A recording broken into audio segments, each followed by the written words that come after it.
As a studio owner, you've probably heard many, many times how important it is to be tracking your statistics. Or maybe you've gone through some training that teaches you how to kind of organize the systems at your front desk and maybe create a budget or make some financial predictions or something like that.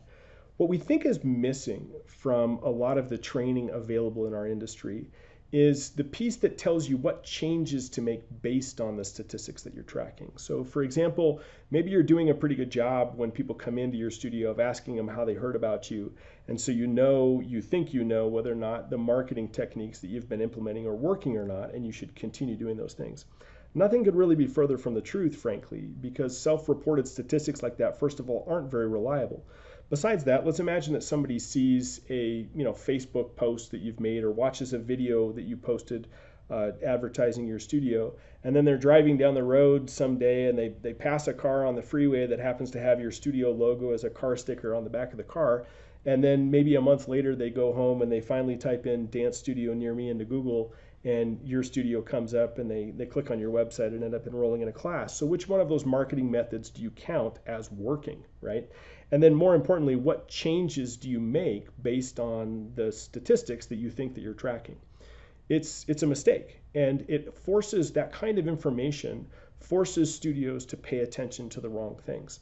Well, if you're not good at budgeting, should you get good at budgeting? Yeah, that's probably some good advice. If you're not tracking statistics at all, should you be paying attention to that? Yeah, that's good advice. But I want to take just a couple minutes here and drive this point home. What changes should you make based on the statistics that you're tracking? And then we can't track all the statistics. It's not possible. So what statistics should we be tracking that we can be the most accurate about, that we can track the most accurately?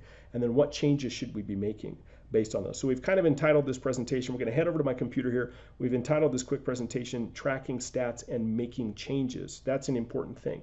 Now, why are we doing this? Why are we tracking statistics? So no joke, if you will follow this formula that we're showing you today and track these statistics and then make the changes that we recommend, you can easily be adding 20 additional students per month to your studio. I don't care the time of year. We have ways of doing that at any time of year. You want to be doing this over the holidays. You want to be doing it in the middle of the summer. There are ways to be doing this in your area, adding an additional 20 students per month. That's an additional 20 students per month, okay?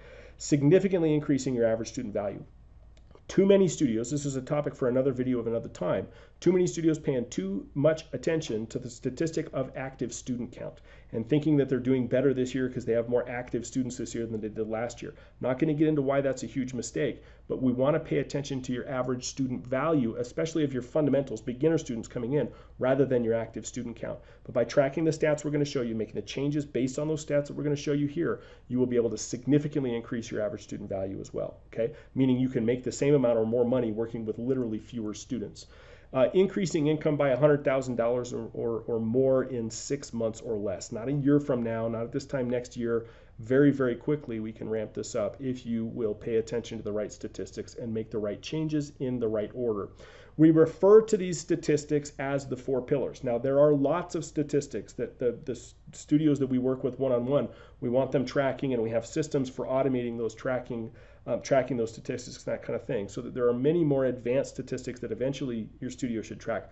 But this is really the core of what you should start with. And it's very, very simple to do. No matter what system or software you're generally using, there's usually a way to pull these reports and track these statistics. If not, you need to start doing that, okay? The first one that we need to know is the number of prospects per month that are reaching out to you.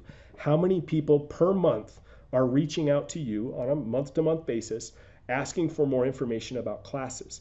You only get to count the numbers of people that are willing to give you their contact information. So maybe they're filling out a form on your website, maybe they're calling you on the phone, maybe they're stopping in the studio, coming to the front desk and talking to your staff members or something like that.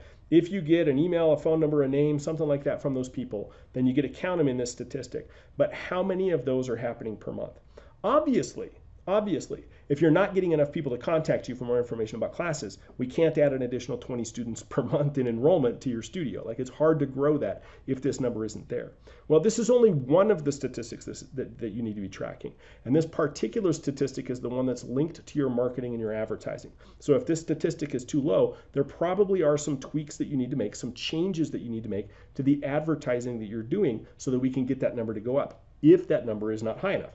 Second number that we want everybody tracking is the number of intros that are coming in to your studio based off of the prospects that you're tracking as well. So in other words, if 30 people in a month contact you for more information about classes, and you get 20 of those people to come in, right? What percentage is that? What percentage of the prospects are coming in and actually taking an intro within the next 30 days? If somebody reaches out to you and then never comes in for an intro, and you're just hoping they go to your website and enroll, you can get that to work a little bit, but literally 10 times better if we can get them into the studio, some kind of a paid intro, some kind of a studio tour, maybe an evaluation if you're doing tryouts and that's how you handle things. There's always a way to do it. So what percentage of the prospective students that are contacting you every month are actually coming into the studio for some kind of an intro?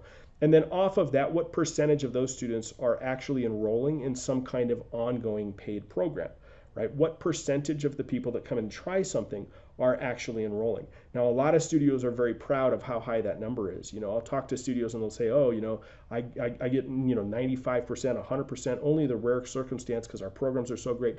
That's fantastic. That's actually a huge mistake. There's no clear indication we have that you've undervalued your program, and there's probably some wiggle room in your tuition rate if you're enrolling 100% of those people. I want some of these people pre-qualified out of your funnel. I want some of these people to be a little bit resistant to training at your studio because you have to overcome that pricing objection, right? We want to see that happening. And so we actually don't want that, we don't want that number to be 100% of enrollments off of intros. The last statistic that we want everybody tracking, mostly on a month-to-month basis, is what we call your attrition rate. This is kind of the opposite of your retention rate. So if we look at the number of students that you have this year that were also training with you last year, and then we take that number and we divide it up by 12 months, about how many students are you losing on a month-to-month basis. Now, understandably, in our industry, there are certain times of year when you probably are losing more students than other times of year. The summertime for most studios is absolutely devastating, for example. That's a mistake. That's because studios have not generally set up their programs the right way. And they're trying to sell a different product in the summertime than they're doing the rest of the year. But we want to know what that attrition rate is sort of on average throughout the entire year. Okay. Now, what's important about this and the changes you need to understand that you need to make is that every studio, almost every studio that we talk to, thinks they have a marketing problem. They think they have a 4-pillar number 1 problem here, right?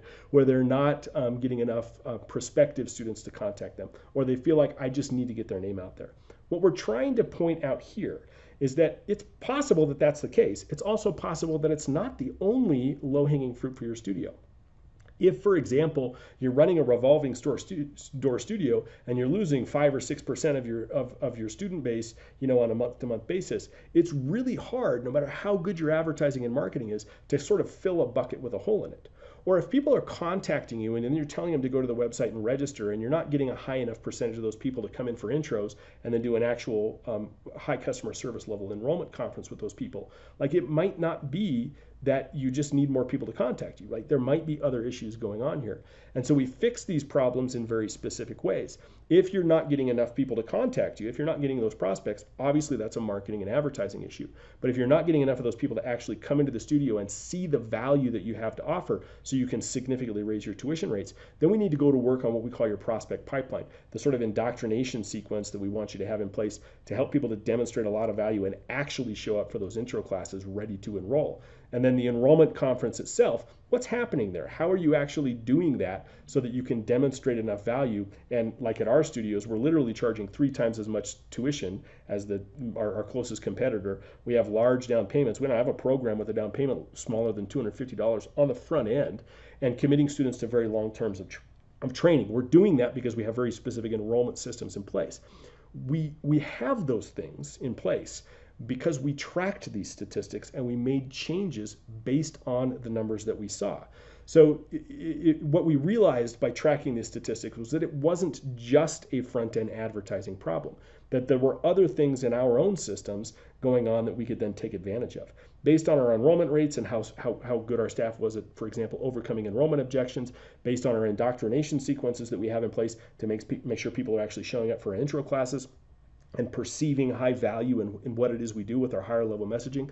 All of those things are the reason that we're able to do financially what we're able to do on our studios, why we're able to justify such high tuition rates, why we're able to get even beginner students to commit to 12 months up front, why we're able to charge these ridiculously large down payments, or at least that most studios think are ridiculously large, right? It's a very normal thing for us. It's not because we live in some kind of a magic city or because our programs are somehow like 3 times better than everybody else's. We think our programs are awesome. We wouldn't be selling them if we didn't.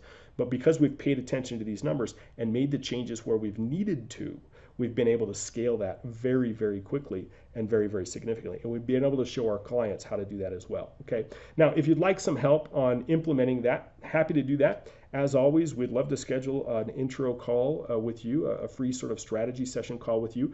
And you can sign up for that strategy call over at dancestudioConsult.com. Super simple web page. One-page form that we need a little bit of information from you. You don't need to know your 4-pillar stats exactly. We just kind of want to know some general ideas about where your studio's at. We need to know a little bit about what your goals are.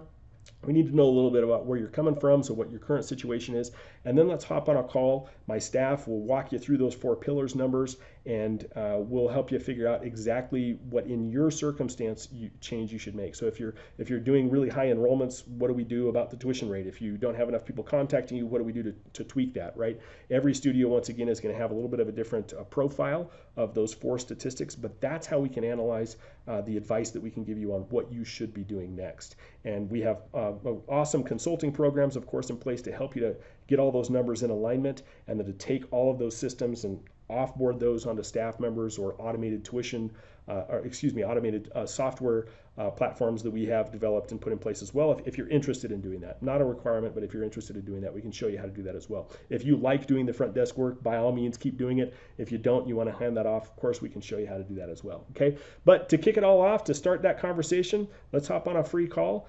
Either way, even if it turns out that we're not a good fit to help you out, you'll leave that call with a very clear idea of what you should be doing next and how you can kind of take advantage of it. The other thing that the 4 pillar statistics help us to figure out is not just what you should be doing, but the order that you should be implementing those things, right? Obviously, if retention is your problem, it's probably not, but if retention is your biggest problem, or retention over the summer is your problem, then maybe we ought to fix that before we start throwing more water into our bucket that has a hole in it, right? And so we'll be able to know, based on your specific numbers, not just what you should be doing, but the order that you should be implementing it in, so that you can get the results as quickly as we need to get those results. Okay.